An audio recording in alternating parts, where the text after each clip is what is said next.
lovelies, welcome to your full moon in Aries tarot reading. My name is Natasha, also known as Nurse Natasha.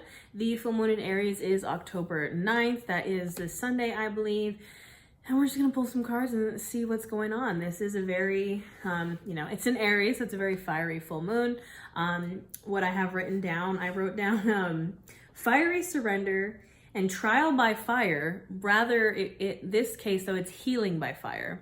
So it's not a trial by fire, it's a healing by fire. Sometimes we need that fiery, explosive energy to heal, to get some of that pent-up aggression. Like we've had a gajillion retrogrades. This Mercury retrograde was rough, and we need to get some of that energy out. The decks that I'm using today are my Killstar Tarot deck, and then everyone loved the Halloween Oracle that I used in the individual zodiac readings for October. Those are there if you'd like an individual reading for your zodiac sign. Those are there, but these are the decks we're going to use today. So while I shuffle, we're just going to talk about this full moon in Aries. So what I wrote down in my notes is the vibe that I'm getting is that scene in The Office when Michael is making them all walk through fire to like prove if they want the manager position, and Pam ends up walking through it kind of like on her own, and that kind of gives her the confidence to say what she needs to say and do what she needs to do. So that's kind of the vibe. It's that, again, that healing by fire, trial by fire. Like sometimes we need that fire energy, that confidence to get us to where we need to be, to release what we need to release. We know full moons are about releasing. So how can we tap into that fire energy to release? Aries in tarot rules the Emperor, big boss energy, big boss fire energy.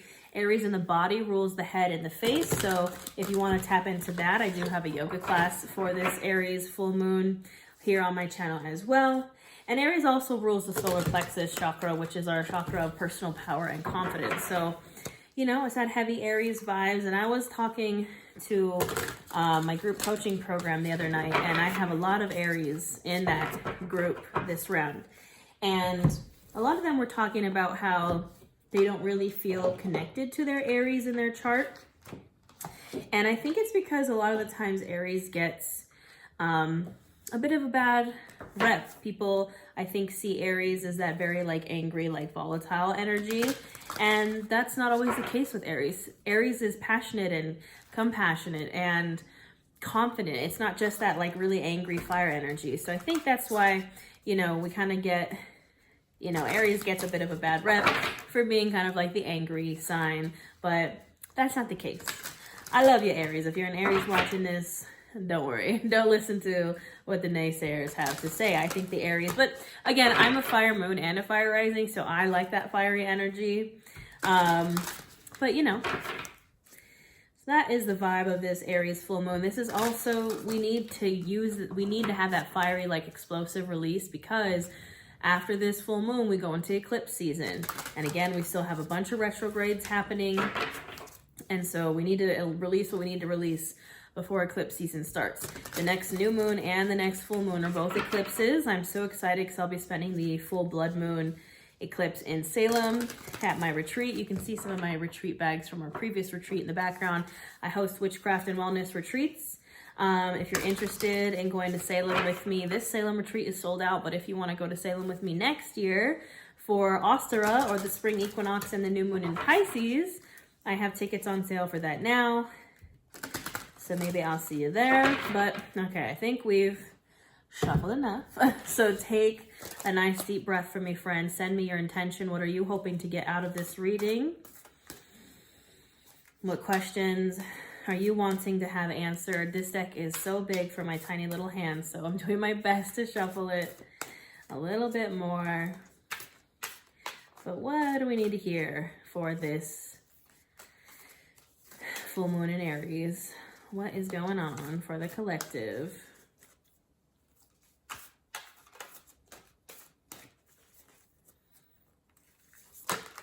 Ooh, cards are flying. Take a deep breath for me.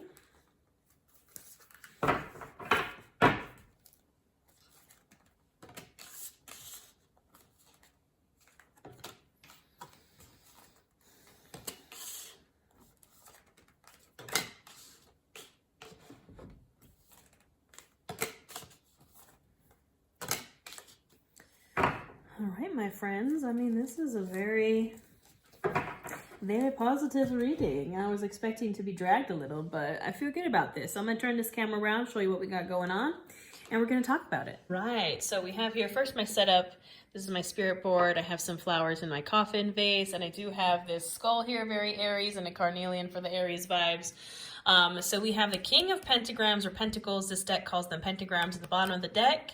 We have the Ace of Cups, the Knight of Pentagrams, the Four of Pentagrams, the Four of Swords, the Seven of Pentagrams or Pentacles, and the Three of Pentagrams or Pentacles. So again, overall, very heavy on the earth energy, a little bit of water, a little bit of air, but heavy on the pentacles, which is great. We'd love to see it. That's the, you know, the suit of the material, the abundance, the wealth. So let's talk about this. All right, my friends. So we're doing a past, present, and future spread here. So in the position of past, we have the Ace of Cups and the Knights of Pentagrams or the Knight of Pentacles. Now, I think so as far as knights go, knights to me can signify kind of time or how long something is taking. And I think we have been waiting for this Ace of Cups for a while. So we have been waiting for this new beginning emotionally. Cups are emotions. We've been waiting for this new start, this new offer of some kind of, it could be a love offering. It could be just this kind of, I'm hearing like fresh start, just like emotions wise. And you know, how are we going to get that? We're going to get that from this kind of explosive release of the Aries full moon, but we've been waiting on it for a while. The Knight of, the Knight of Pentacles or the Knight of Pentagrams is the slowest moving knight. It's very slow and steady, wins the race. If you look at the traditional depictions of the different knights, the Knight of Pentacles is just at a standstill. All the other knights are kind of moving. The Knight of Cups is a little bit faster. The Knight of Wands, I believe, is kind of going almost at a gallop, and the Knight of Swords is like charging full speed ahead. It could be the opposite with the two last knights. I can't remember because the Fire Pony and the Lightning Pony, that's what I call the other two knights, are both very fast. But the Knight of Pentacles is like super, super slow energy. Like it almost feels like it's in a standstill. And we, you know, this is in the past. We're like, where is this cup? Where is my fresh start? Where is my offer of love, of whatever it is? Like, where is it? Like, I want it. Where is it? And we haven't gotten it yet. And, you know, we're kind of being told that, again, it's coming. It's just coming slower than we had hoped it would. And so what are we supposed to do about that? What are we supposed to do? In the position of present, we have two fours, the Four of Pentacles and the Four of Swords. Fours is a number of stability, of balance, of a foundation, you know, and we're being asked to rest. And you can see here in the Four of Pentagrams, he's kind of sitting in that grounded, easy seated pose. It's like probably the most grounding yoga posture. And then, you know, we have our Savasana, our corpse pose. The Four of Swords is a card of rest, reflection, meditation. It's a baby card to the Hermit. And the Four of Pentacles, a lot of times can signify kind of greed or really holding your pentacles like close to chest. You can see this person is like clutching their pentacles like mine. But I think what we're being asked is, we're being asked to do that. We're being asked to kind of keep things close to the belt is what I'm hearing. Keeping your finances in check, staying grounded. Not like hoarding or being greedy, but it's time to rest. It's time to, you know, take a little breather. Four of Swords, take that little rest, go inward. And again, we're not like clutching to our pentacles in like a scarcity kind of fashion. Sometimes the Four of Pentacles can be that scarcity mindset. I think in this case, we're being asked to just kind of play things close to the belt, kind of hold in, you know, our finances, lock down our finances, maybe go easy on the spending, and just ground ourselves and rest for a little bit. I feel like we've been kind of going. We've been like, you know, really just kind of, I feel like, at least for me during the Mercury retrograde, I feel like I had to spend a lot more kind of like excess than I usually did, just because things kept going wrong, or like my credit card got hacked like the last day of Mercury retrograde, and I was like, great. So I think we're just being asked to like play things close to the belt, keep that money in, maybe save some money, take some rest in the present. And then in the future, we have the Seven of Pentacles and the Three of Pentacles. So it's like we can take those pentacles and start planting the seeds. The Seven of Pentacles, you can see this, our skeleton dude here has his shovel. He's looking at his pentacles. He's about to go plant those. And then the Three of Pentacles, you can see there's multiple people here. This is the, I get by with little help from my friends. This is building something with your friends, taking those pentacles that you saved, you rested, you kind of held them close. Now you have a plethora, right? If we can do that, if we can, you know, save a bit and ground a bit and not spend as much, we can plant, we have more, you know, to plant seeds with. And then how do we grow those seeds? We do it with a supportive community, with our friends, with your close family, with people that you trust with those pentacles, right? And those kind of people can be hard to come by, but we're just being asked to like take it slow. The Seven of Pentacles, pretty much the whole suit of Pentacles is all kind of slow and steady wins the race. And the Seven of Pentacles is the first stage in this kind of growth from Seven of Pentacles to the Eight of Pentacles, which is the hard work after you plant the seeds. Then the Nine of Pentacles is like the first harvest. And then the Ten of Pentacles is like the long-term harvest. So this is the start of that journey.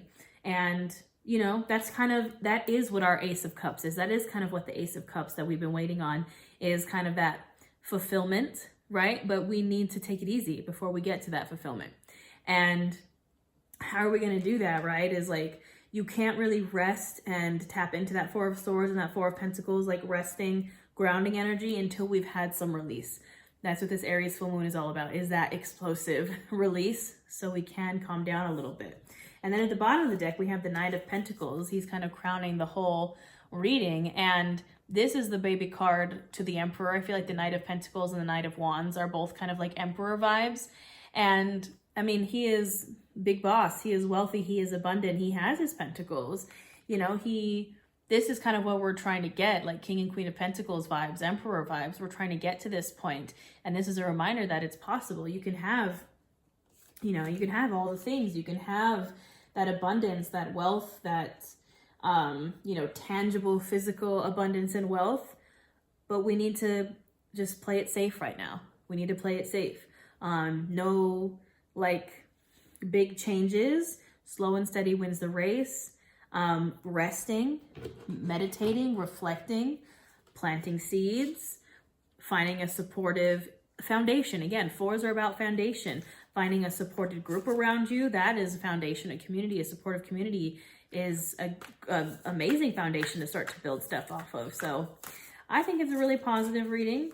I think it does have a few warnings of, you know, don't get, like the Four of Pentacles, don't get too into that scarcity mindset or too into that kind of greedy hoarding of money. You know, we can also overdo the Four of Swords. We can rest for too long, but, you know, it's about balance. It's about, you know, just keeping it cool for a little bit. And that's when the abundance can come. So let's pull some oracle cards about it, get some clarification here. This is the Halloween Oracle. I love this deck because, of course, spooky season is here, friends. That's why I chose these decks for today. I mean, exactly. Like, the Pentacles is the suit of the home and the hearth. And guess what card I pulled? The hearth. Happiness in our hearts and our homes. That is literally what Pentacles are all about. Pentagrams. And, yep, this Midnight card asking us to rest. Ooh, and Skull of Flowers, creating through the ashes. Let's see who's at the bottom of the deck. Skull of Stars, infinite possibilities. So I'll turn this camera around so you can see all these beautiful cards because they're absolutely gorgeous. And then we're going to talk about it. So again, like I said, we have the Hearth card, happiness in our hearts and homes. Midnight, the most magical hour of all. Skull of Flowers, creating through the ashes. And Skull of Stars, infinite possibilities. All right, my friends, so I'm going to read for you the descriptions for each of these cards after we kind of go through it a little bit, because the way this Oracle guidebook is written is really beautiful and it kind of explains them in a really nice way. But like I said, the Hearth card, happiness in our hearts and homes, that's what the aim is, right? When we talk about abundance, this is what we're talking about.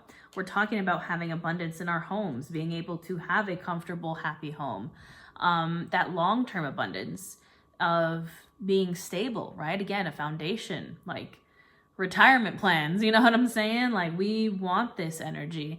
This is also, I mean, very just indicative of the season. Like, we want that warm fire and just like chilling by the fire and feeling that warmth. And that's what the Pentacles are all about. And then we have this Midnight card, the most magical hour of all. And this card talks about, you know, the midnight hour is kind of when the veil is the thinnest, especially on Halloween. And it is a time of complete darkness. And the card description talks about how sometimes it can feel dark, and especially when you're resting, right? With our Four of Swords and our Four of Pentacles, like, we're being asked to rest. We're being asked to take that kind of calm, dark, like nighttime rest energy, and then we will be able to move into the light. But we have to, you can't have light without dark. You have to have both, right? And then we have the Skull of Flowers creating through the ashes.